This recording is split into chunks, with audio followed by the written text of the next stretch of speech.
it's Phil. Welcome back to the show. I am here. This is a historical and probably hysterical, but historical and revolutionary week. We are putting 4 people on the show. We've never done it before. We should tell everybody what happened before the show when we tried to squeeze 4 of us on here. The problem is that Phil fell off the stage. 4 people don't really fit on the show, and we only have 3 mics. So Christian and I are sharing a mic. We're sharing. Hi, we're sharing because that's biblical. It is. Isn't it? Is sharing one of the fruits of the Spirit? I'm sure it must be in somebody's version. Love. Love. So Christian and I are sharing a mic because we do have a special guest, but we'll get to that in a bit. I'm here with Sky Jatani. Hi. Hi, Sky. How are you? I'm all right. Hey, you're wearing some color. Yeah, the Sky stripes. You got stripes and I got they're stripes. blue. Yes. Wow, that's awesome. Okay. Keep up the good work. And Christian. Wait a minute, you're still in black. You look like Vader on the show. Thank you. And Christian, we do not turn the attention to the host. Well, you critique me for wearing dark too much, but you're... That's acceptable. So Yes. you're calling the kettle black. Hi, Christian. Hi, Phil. Aren't you two sharing a mic? Yes, we are sharing a mic. we are. And I am sharing my color with him because... What? Yeah. See, black. I know, but I want to liven you up a little. yes. So I will be happy to lend you some of my lending me color. And we do have a guest today. Our guest is Dr. John Walton, Yay! Welcome back. Woohoo! friend of the show. Is this your 3rd time? I think so. I think it's Why Be the don't most you invited scoot guest? in a little more towards your mic so that you're not quieter than all the rest of And you don't want to fall off the stage. Yeah, okay. And Yes, I think it's my 3rd time, yes. Yeah, 3rd time at least. It's a charm. I think, 3 maybe. Sounds right. Yeah, okay. You thunked your oranges to that? You're little Okay. cuties. Hey, it's a podcast. What do you know? Hey, it's a podcast. And we got video. Hey, it's a podcast. So lend an ear. The Phil Vischer podcast starts right here. We'll talk to Sky and Christian too. Sorry, I'm just flying. Getting through Go it. for it. Flying. And we've got a guest. Dr. Walton's here for you. Prepare to be Amazed. confused, bedazzled. Hey, it's a podcast. Disturbed. Lend an ear. Educated. The podcast starts right here. The Phil Vischer podcast starts right here. Also, Buddy the dog is here. Buddy is here, and he is- may end up in your lap by He the may time end it's up over. in my lap. He's currently sleeping on the floor behind us. And Sky added another clue to what is Phil working on next. The little chair, for those of you watching the video. Yeah, if you're watching the video, last week there was a tiny chair. Now it has half of an occupant.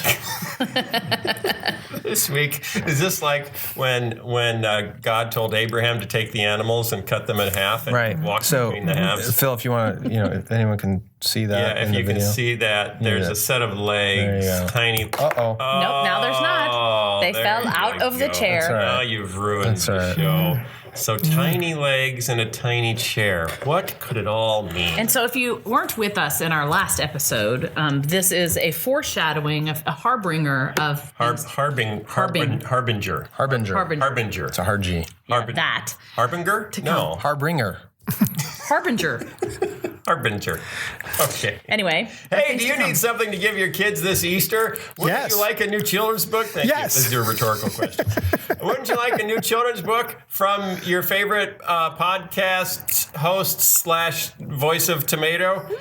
It's What is Easter? A new book written by Phil Vischer. That's me. I wrote an Easter book. It explains what Jesus has to do with Easter eggs and bunnies and how new life factors into all of that. Wait a minute. Are those 2 bunnies at the empty tomb? Yeah, there are 2 bunnies. And an Easter egg. And Easter eggs. And 3 puppets. celebrating, and Sunday School Lady and Buck Denver and Marcy are celebrating Jesus' resurrection. Wow. I don't think that's biblical. Those are Christian bunnies. Yeah, but And Christian eggs. where's like the angels and the soldiers and the disciples and the women? They are left. The women just left. The women were there and they left. And I got to turn this so you can see it. What? Like the women on the back. Yeah, the women are on Oh, the back. that's right. The women. Oh, got it. Okay. Bill was trying to tell me. Yeah. But yeah, go close up. So it's Mary and Martha. It's not supposed to be Sunday Close School up Lady on me, Bill. and Marcy. So you explain No, why. no, you're Just on the switch. wide shot. Switch to the close up on me.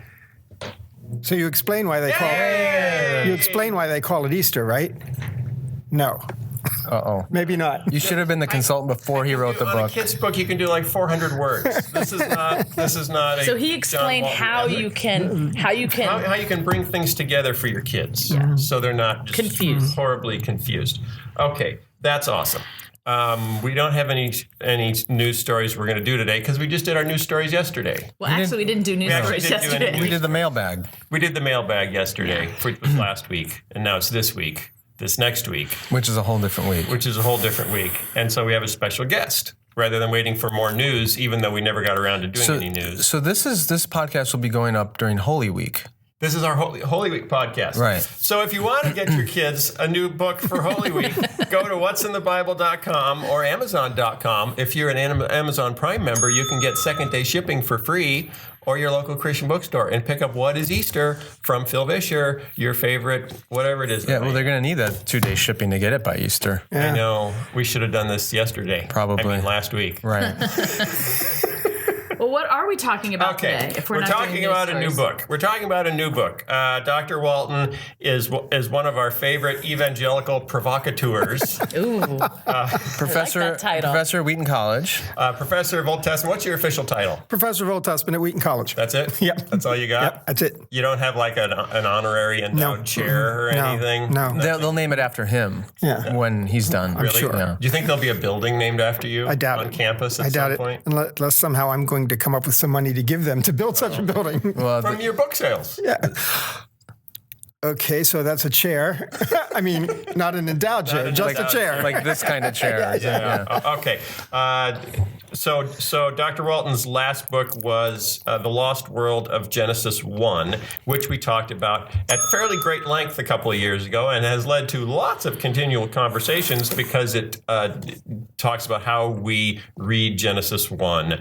And the fundamental concept basically is, if we try to read it as the ancients would have thought about it, they probably were thinking more about functional origins than material origins. Right. Is that a good... It's more about order than it is about stuff or objects. Right. And But the overarching idea is we need to engage these ancient texts through the lens of the cultures they were written to, not bringing or imposing modern questions upon the text that they were never intended to answer. Correct, because when we read it with all of our modern issues and modern questions, we are in effect distorting the text. We're Right. making it something that it never was, and we can't hope to get the authority of it that but way. it's inspired, It is.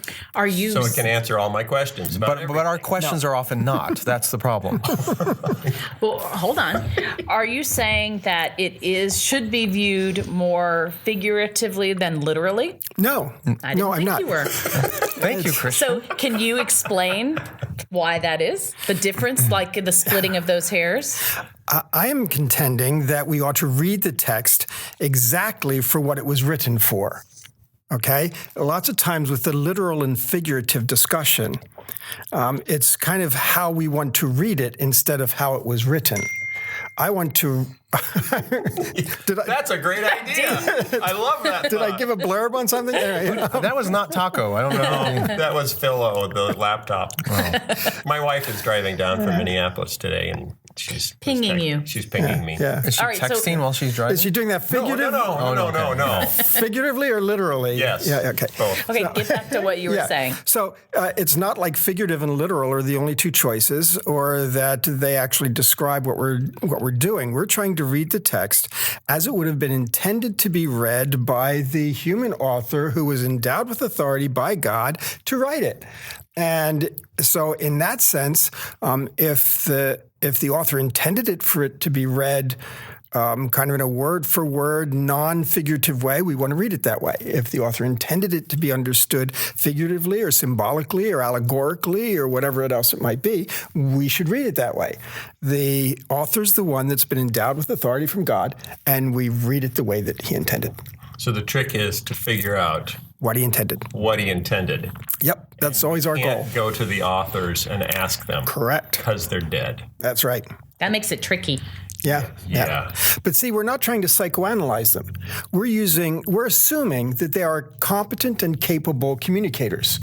And we're just trying to enter that world of communication so that we understand it properly. That involves understanding the language that they used. It involves understanding the culture from which they come.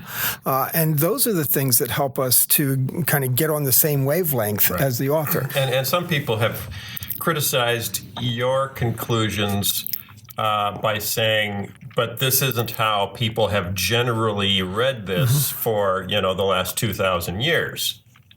Right. So how can you go against tradition? And there are several different answers to that. One of them is, of course, that we call tradition tradition, but throughout 2,000 years, there have been lots of differing, competing claims about this literature. And so it's not like we've got some monolithic, solid line. Everybody's always thought this one way. Secondly, I think that anybody in the church of any era, maybe I'm overstating that, would have said, well, we need to use whatever tools God gives us. Now, it's true that for a long time, the church didn't want to use Hebrew and Greek. They wanted to use Latin. But people eventually came along and said, no, we really have to use the Hebrew and the Greek. That's a tool that God's given us that helps us to understand better, and we need to use it. And the same is true with the ancient world. The ancient world is known to us through the texts, and those texts have only been unearthed over the last 150 years. Right. And so we have a whole new world of reference material that they didn't have 200 years ago. Exactly. And so... And you spend a lot of time in that. I do, yes. Can you read Akkadian? Yes, I can. Wow. Really? Really? Yes. What about cuneiform? Cuneiform is Akkadian. Oh. No, actually, like you knew that, Phil. Give me a break. Let me correct that. Everybody knows Cuneiform is the form of writing. Oh, it's like that hieroglyphic. Akkadian Right, I uses. got it. Yes. Okay. Okay. Yeah. So It's the little clay tablets with the little things. Looks like chicken Crest. feet. But the Hittite also uses cuneiform, and Ugaritic also uses cuneiform. Got it. So that's a chickens also form use of cuneiform. and they do it well, better than any of us actually. It comes naturally. to them. Even when I took archaeology classes as an undergrad, and I would see those pictures of the little clay. How on earth did they even read that at the time? Because there's so much packed into those little tiny tablets that. Well, that tells us something very interesting. Most of the tablets and inscriptions and all of those things were really not written for people to read. Right. They were written sometimes to give an archival storage of something. Many times, royal inscriptions were written for the gods to read. And so it didn't matter how small you wrote. Very little gods. Yeah. That sat in very little chairs. With very good eyes. They just have good eyesight. Right. Yes. So in that sense, they weren't really written so that people could Because read people them. weren't mostly literate. Right. So what did it matter? Right. Oral culture. There you go. Fascinating. Okay, and so some of the conclusions, and your first book, did raise some eyebrows because if you conclude that Genesis 1 isn't a story of material origins, then your conclusion is that in terms of, the science of creation, the Bible doesn't really speak to it. Right. It doesn't make any claims about something like the age of the earth. I bet that made you a lot of enemies. Yeah, well, I suppose. Yeah. But it made me a lot of friends, too. Did it? Yeah. There's always people on both sides. Yeah. Like Yeah. most things in life. Yeah. It cuts both ways. Okay, and now you have a new book. So New that was book. The Lost World of Genesis 1. So we've lost another world.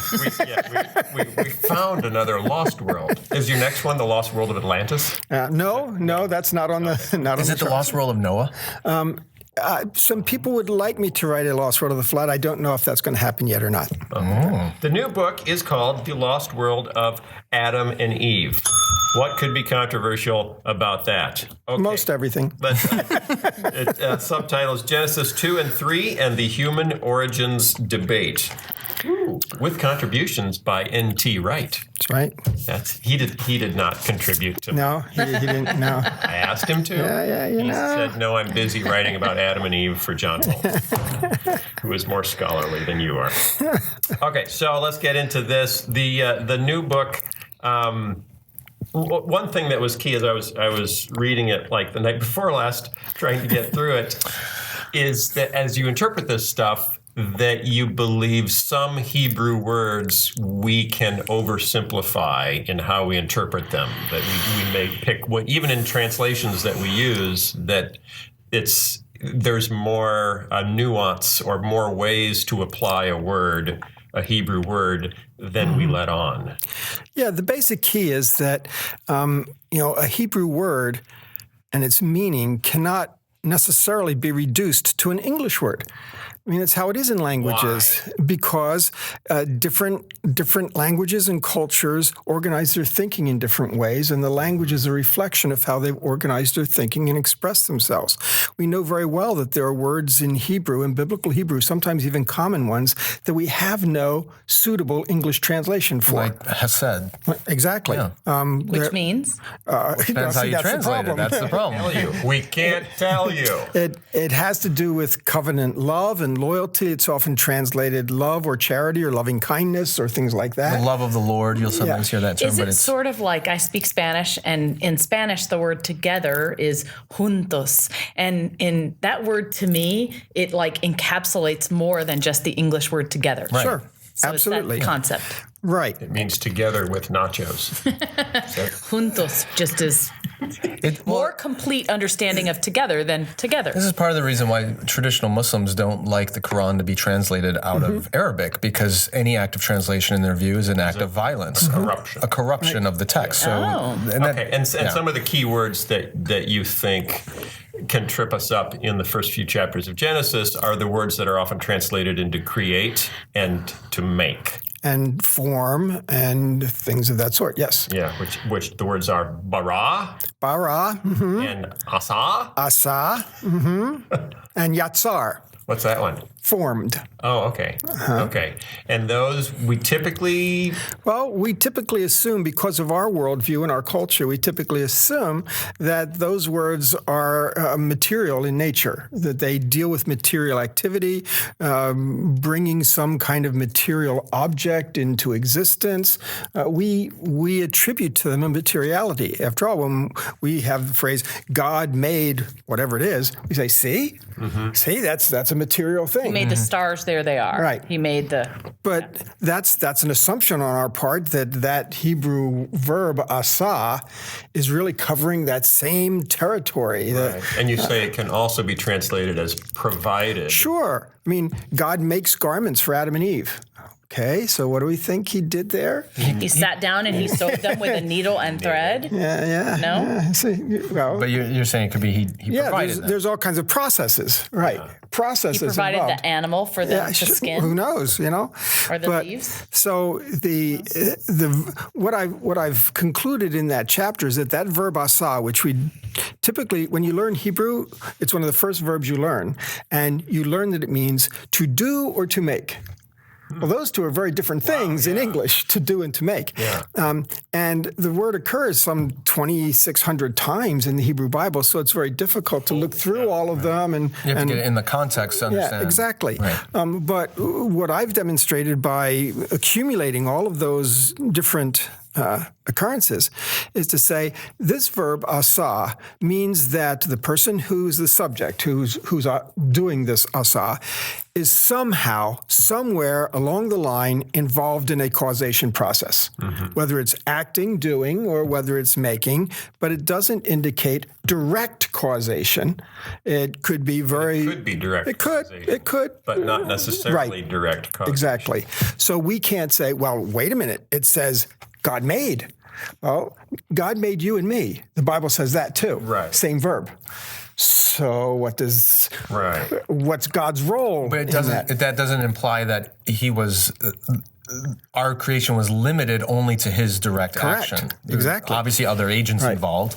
Right. Called our parents. Yes. So asa does not indicate what level of causation, Right. direct or indirect, ultimate or So whatever. what you've done is read lots of ancient literature to say how did other ancients in the Near East think about these things, these concepts, these ideas, gone back to the Hebrew to say, okay, how many different ways is this verb used, throughout the Bible, throughout Hebrew writing, and then taken it to Genesis 1 and now Genesis 2 and 3, and come up with, I like how you write because you write with propositions. Say this, I have 15 propositions for you. Yes. Instead of chapters. Other people have chapters. No, but this allows people to see that this is developing an argument. Right. I'm going somewhere with this. Yeah. But, also, just the way you just said that, it sounded like I start with the ancient Near East, and I really don't. I start with the biblical text. Okay. See, because some people accuse me of saying, well, you're taking this pagan mythology and you're driving it into the Bible to make the Bible something that, in fact, God was trying to work them out of. Mm-hmm. Okay? No, I'm not. Are you sure? Yes. Okay. So I start with the text and figure out what the text is saying. Then I want to take that, once I've understood that in Hebrew and in ancient Israelite culture and the biblical context, then I want to say, is what's happening in the ancient Near East similar, or is it different, or is it a little of each? How's that work? And in that way, what we find out from the ancient Near East can stand as kind of undergirding, substantiating what conclusions we already drew based on the text of the Old Testament. So, like, one example that comes to my mind is when you read what the Pentateuch says about the creation of the tabernacle and the temple, the structure of it, the shape of it, the design of it, the decorations of it. It's all there. You can study it, and then you suddenly realize, oh, there are other examples in other ancient Near Eastern cultures of very similar temples. Absolutely. And very similar designs. So it isn't that you're studying those ancient cultures first and imposing them on the Bible. Right. It's there in the Bible, and oh, by the way, it's verified by other cultures around as well. Right. Okay. So now let's get this. So the new book, The Lost World. What's the name of it? The Lost World of Adam and Eve.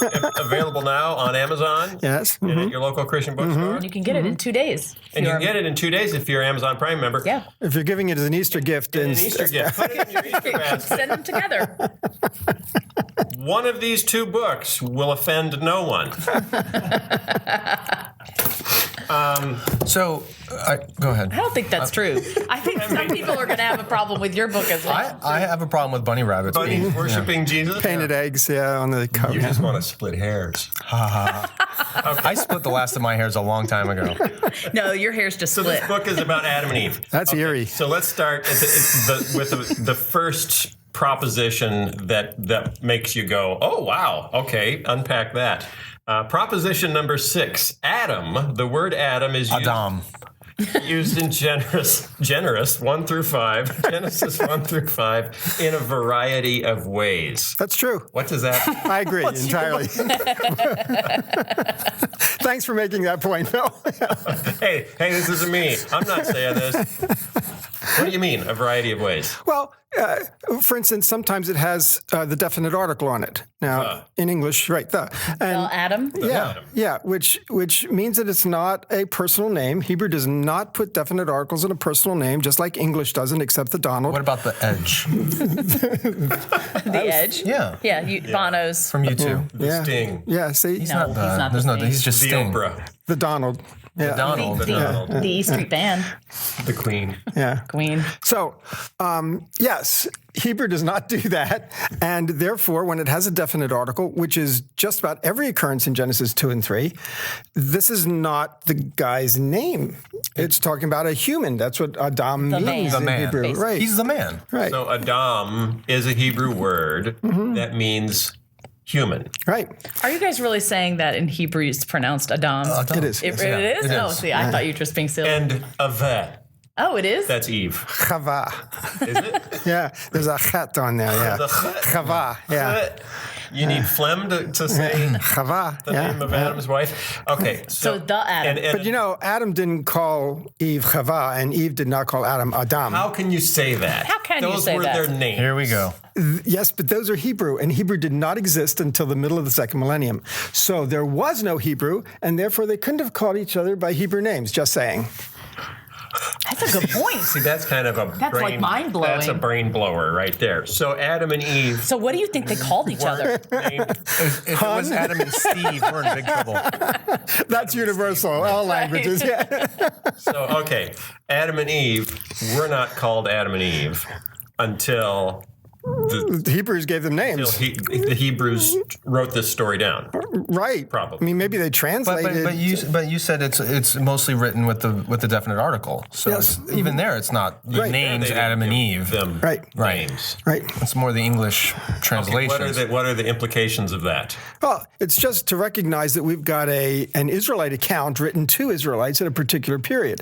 This is not an account written by God or the angel Gabriel or something to Adam and Eve. Or by Adam and Eve themselves. Or by Adam and Eve themselves. This is much later. It's an Israelite account. Okay, so assuming it was, traditional Moses. Moses originated these stories, wrote them down, did something, collected them, whatever, and named them. He refers to them as Adam and Eve. Whether they were already known as that at that time, we can't really say. But so what are the implications of the fact that it's the proper the definite article? The definite article suggests it's something like the primal man. It's something that identifies a little more generically rather than here's his personal name, Adam. By the time you get to chapter 5, it is a personal name. It does not have the definite article. Adam became the father of Seth. That's a personal name. But that's chapter 5. How did that morph like that then? Well, again, how did it happen? Yes. Well, we don't know. But at some point in the text, they begin talking about Adam as an individual, which of course I believe he was. I want to say that several times. Believe in a historical Adam, a real person in a real past, okay, but not with a real name in a sense, not that name. But at some point, the text becomes interested in him as an individual rather than interested in him as a larger persona. That's represented in that direct up. That's, of course, what I call, which we're going to talk about, an archetype. Okay. Right. So next proposition, Proposition 7, the second creation account can be viewed as a sequel to Genesis 1. Yeah. What is that? Rather than a recapitulation. What's the traditional is this is part of the Genesis 1 expanded? Well, usually we assume that Genesis 2 is giving you more information about day 6. Okay? Which is in Genesis 1. Yeah, that God created Genesis the man 1. and the woman in his own image. But of course, Genesis 1 doesn't say there were just two. Genesis 1 does not mention Adam and Eve. Genesis 1 talks about humanity, male and female, he created them. And so pause right there. Yes. Hang on. It's a Christian pause. So are you saying that he could have created more than one person at one time? That's logically possible. So, and in the ancient Near East, they did. This is a pretty important point because this is one of the areas of the book that will probably snag people at first, which is the idea that Adam and Eve may have been two individuals who were part of, in fact, a larger population of humans at the beginning in this primordial time. So unpack where you kind of get that idea. I'm only raising that as a possible reading. Right. I don't really weigh in on it one way or the other, but it's a reading we have to consider possible. It's not excluded by the text. Right. Yeah. Because again, chapter 1 kind of is very broad-based in what it has to say. It also makes some sense when we get to chapter 4. Cain finds a wife. And Where did that come from? Where did she come from? Exactly. Right. I mean, clearly mail order. From a different planet. Yeah. Right. It was an internet thing. But from Venus. Where women are from. That's right. I mean, from Venus. Yes. People have had answers for that, but it's the sister answer, and that's not a great one. It's kind of creepy. Yeah. They didn't do creepy things in the Bible. But then it talks about, Cain's driven away, and he says, well, now anybody who finds me will kill me. Right. So who are those people? Who's this anybody? The animals. Right. Mom and dad. And then he forms a city. You can't make a city for yourself. Yeah, now, you can. I place in Quite city all the frankly, time. I have always thought that myself. Now, Where do these other people come from? People have had answers to that, and they say, well, by this time, they're living a long time, so they're having lots and lots and lots and lots of babies, and so we're already into second, third generations of things, and of course, that's an assumption. The text doesn't give us that. Yeah, so that's the answer that people have given over the ages, but again, there's no reason not to consider this option as well. Okay, so next proposition, because we all know the story of Adam being formed out of the dust. God formed him from the dust and breathed into his nostrils, and ding, he woke up. And then he made Eve by putting Adam to sleep, taking out his rib, a little surgery, uses more dust. Does it say anything about more dust? No. Just the rib. Just the rib. That was all it took to build a whole woman? Yeah. And that, yeah. Whoosh, We don't need much. Okay. You know how they make Scottish Proposition 9. women? So this is How's your... that? Out of McRibs. This is your... Sorry.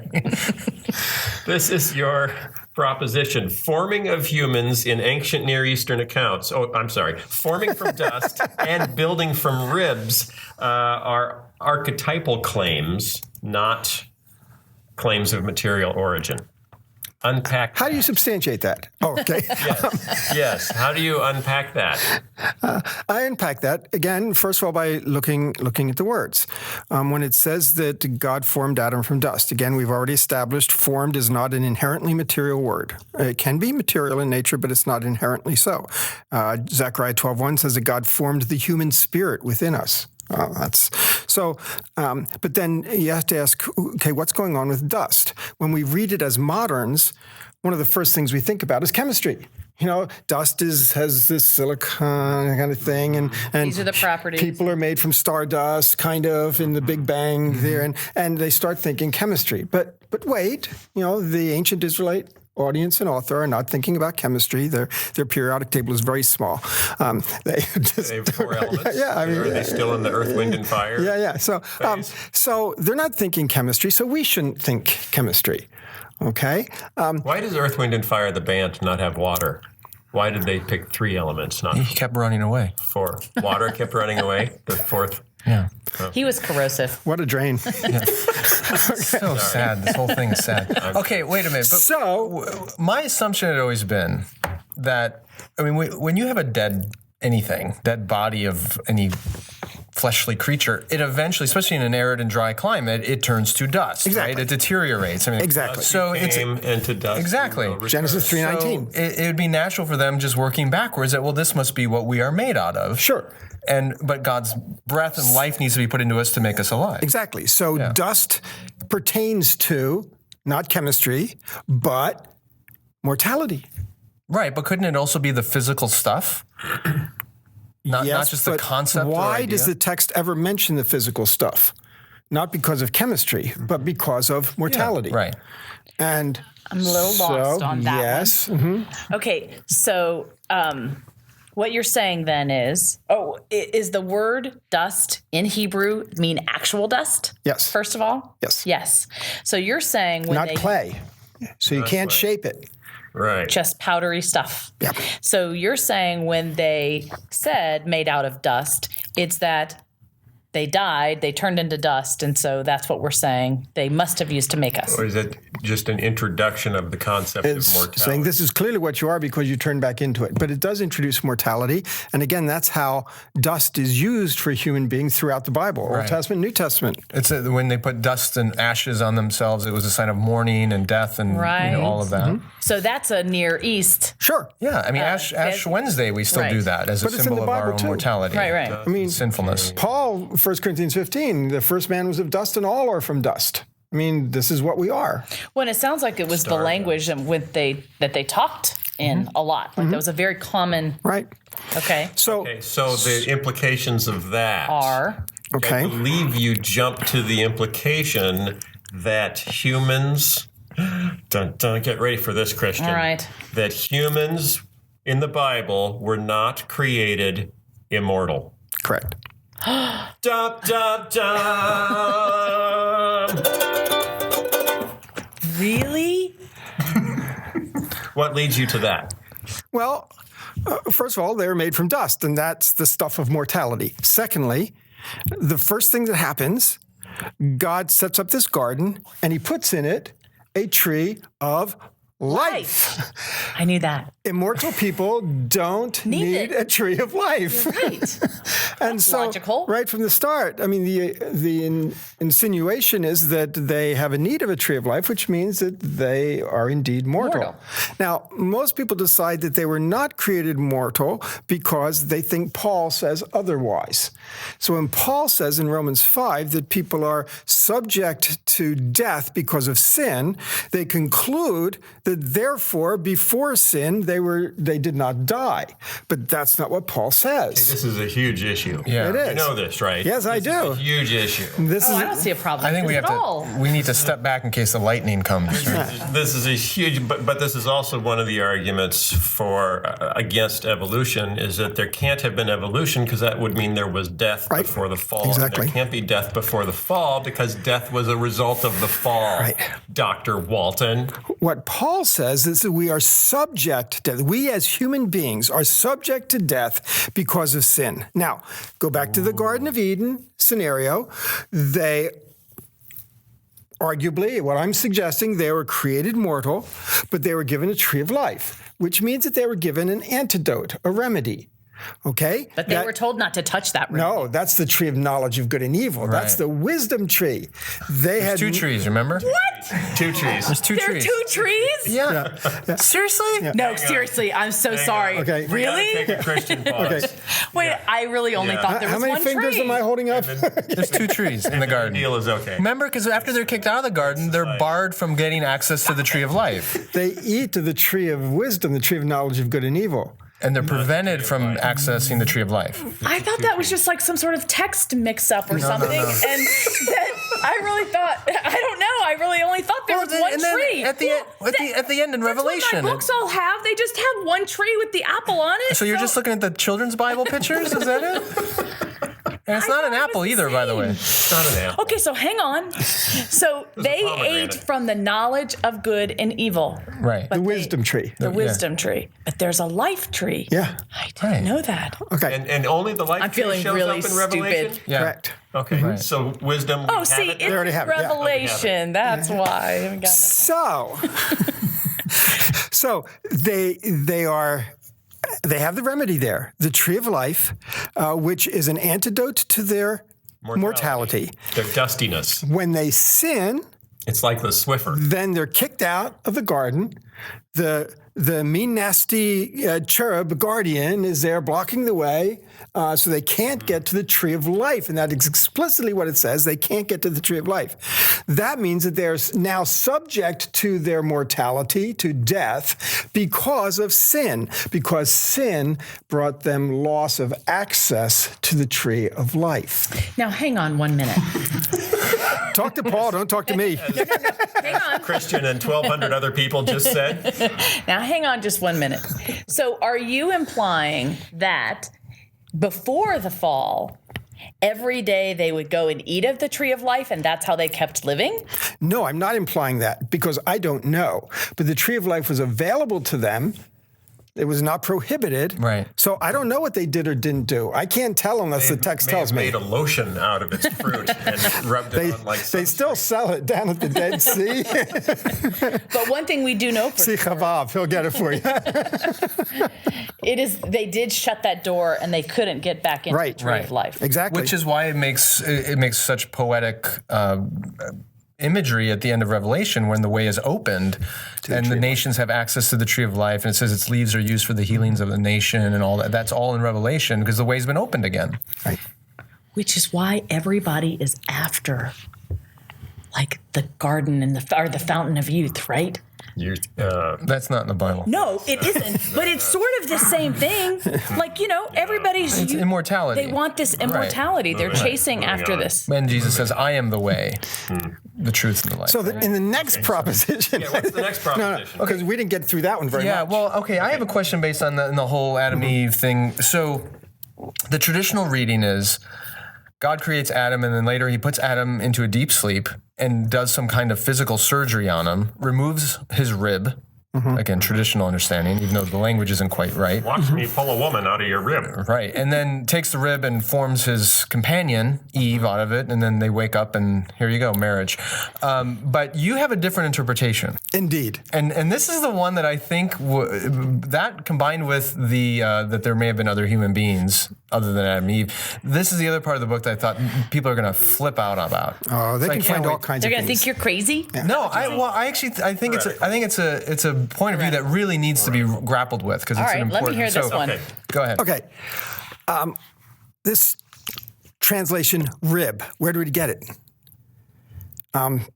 It's not what's represented in the Septuagint or the Aramaic or the Latin or things of that sort. This is the only place in the Bible where this word is used and translated rib. And this word, the word is used elsewhere. Yes. Yeah. What's it translated to in other places? It's never even an anatomical term elsewhere. Well, what's the word? The word is tsela, and it's used typically as an architectural term. So it's this side of the temple and that side of the temple and this side of the altar and that side of the altar, this side of the ark and that side of the ark.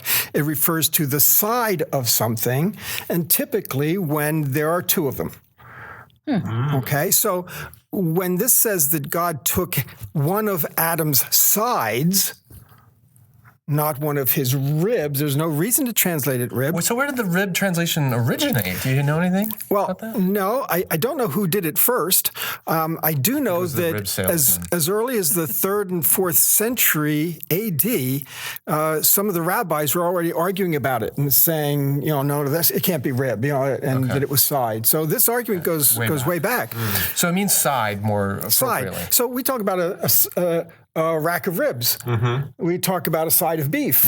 Those kinds of things. Side of Adam. Yeah, side of Adam. Side of Adam with that? Yeah. I mean, after all, Adam knows that it's not just a bone. He says, she's bone of my bone and Flesh of my flesh. bingo. Yeah. So Adam knows that is not just a rib that's been extracted. Basically, God's cut him in half. A side of beef. Gravy. Yeah, it can't might put be that good in a gravy. children's Okay, Bible. but see, gruesome. it's only gruesome when you think that this is an actual surgical procedure. Right. Why should Israelites think of an actual surgical procedure? Because it says I cut you in half. Yeah, exactly. Well, when it says that he put him to sleep, we say, "Oh, anesthesia." Do Israelites know anything about anesthesia? They don't know that. No, they don't. They had strong wine. Come on. Yeah. They had bite this Hard rope. sticks. Bite this rope. Yeah, okay. So now we have to do Hebrew again. We have to look around at this deep sleep thing and find out what that usually pertains to. What does it pertain to? Let me tell you. I'm so excited about this. Okay. It's used in two different ways. In the first way, it pertains to a situation where there is imminent danger and the person doesn't know it because they're asleep. So Jonah is asleep in the bottom of the boat. He doesn't know that the boat's thinking about breaking up, even though breaking up's hard to do. Saul. The jokes to us. I don't know. I liked it. Saul is asleep in the camp when David's creeping in and grabs the spear, and so danger is imminent. So it's a deep sleep in which you're unaware of what's going on around you. Sisera, goes to Jael's tent because he thinks he'll find protection there. Instead, she pulls out the warm milk and then the tent peg and drives it through his head. Okay, danger. Now, I don't think that works here in Genesis 2. Right. Woman coming danger. No, it doesn't do that. Okay? Well, Does it have to include the danger component, or is it just somebody, It always does. somebody who's so out of it in sleep that they're completely unaware of what's going In on? the context where it's used, it does. Okay. But the other... That's one. Oh, I'm sorry. I've just knocked him off. Yeah. Man. Yeah. Oh, his legs came out. This is like half of him. Yeah. So, It's a rib. All right, so there are two ways that he didn't know danger was lurking. There it is. The other way is the important one. Okay. The other one is that the sleep doesn't have to do with danger that's lurking. It has to do with a visionary experience. Abraham is put into a deep sleep when he's cut the animals in half. Speaking of that, he's cut the animals in half and he's put into a deep sleep, and the torch and the censer pass through the parts, and the covenant is ratified. Important In a vision. theological moment in a vision. Yeah. Daniel, in a vision, he keeps falling over into a deep sleep and has visions in chapters 9 and 10. Okay, so So the idea that Adam, since there's no danger looming, Adam is being put into a state where he sees a vision. And in this vision, he sees not the surgeon with the mask. In this vision, he sees himself actually being cut in two. And from one half, presumably the better half, so we're told, God builds Eve. So, in other words, this is not an account of how women or a woman was physically created, but it's a vision Adam has in which it is then revealed to him that this female counterpart of your species is actually the same as you. Of the same flesh. Same as you. Yep. Okay. He went through, wasn't good for him to be alone, so he went through the animals looking for a helper, but they weren't the same as him. Now he's shown woman is not just another one of the creatures. Woman is the same as you. So in that interpretation, Eve might have been wandering around already, and Adam was saying, intriguing, but... Yeah. Is that Did he one of me? really need God's help figuring out that that one goes were a match? Intriguing, but I don't know. She seems from Venus, and I am from Mars. Well, what this is telling me, most importantly, and correct me if I'm wrong, which I know you all will, but what it seems to me is that there are other possibilities other than what I have conceived to be true about the text. It's not just as cut and dry as my English Bible may seem to say. Or the pictures in the children's book. Or the pictures in the children's book, right. So what if the original audience was more concerned with the theological implications than the scientific implications of what they were writing and or... It's even more than theology, if you want me to correct that now. Yes, correct me now, please. Before you get too far. It is theology, but it's also basic identity. Who are we? You know, we're frail mortals. We're dust. We're gendered pairs. We're ontological equals. Sorry about that, but we're the same essence, same nature, and we're created in the image of God. To go to Genesis 1. It's about who we are, identity. Is there a richer meaning ontologically, theologically, in this interpretation than in the surgical interpretation? I think so. Yeah. I think so, because even when we treat it all as material origins, we're giving too high a value to materiality, too high a value to biology, and not recognizing the larger issues of ontology and identity and theology and who we are relating to one another and to God. Okay, can I ask the culturally and politically charged question right now? May as well. Good way to wrap Because this is not in your book, but it was something that I was wondering about. Does the interpretation that you are advocating for here in any way bring into question the traditional, historical, Orthodox Christian understanding about marriage? No. It doesn't challenge the normal understanding of marriage. It doesn't challenge the normal understanding of sin. It doesn't challenge that there actually was a person, real past, Adam and Eve. The whole theological premise is in place. And in fact, I think that this gives a stronger emphasis to some of the theological and important issues. Do you run into any trouble with Paul? No. I had N.T. Wright write that part of the chapter because, if I was going to say anything different from a purely traditional view of Romans, people would say, well, what do you know, Walton? You're an Old Testament person. You don't know anything about that. So so that was why I wanted to have somebody in New Testament write that, and that way he can take the heat. But again, we way to pass the buck. So like your first book, then, and again, you need to, if you're interested, go get the book and read it. And you should read the first one, too, Lost World of Genesis 1. Like your first book, the implications for origins, for, do we need to resist? What theories do we need to resist or accept? Your conclusion is the Bible doesn't speak to biological origins. Here, if I can quote you. Wow. Because I have it here. So you can leave now. Yeah, no, but I think this kind of captures it. I'd love you to expand on this because I think this is part of the thing we've talked about on this podcast for years.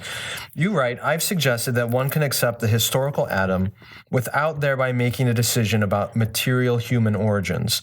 This has the advantage of separating scientific elements, material human origins, from exegetical and theological elements, with the result that conflict between the claims claims of science and the claims of Scripture is minimized without compromise. Exactly.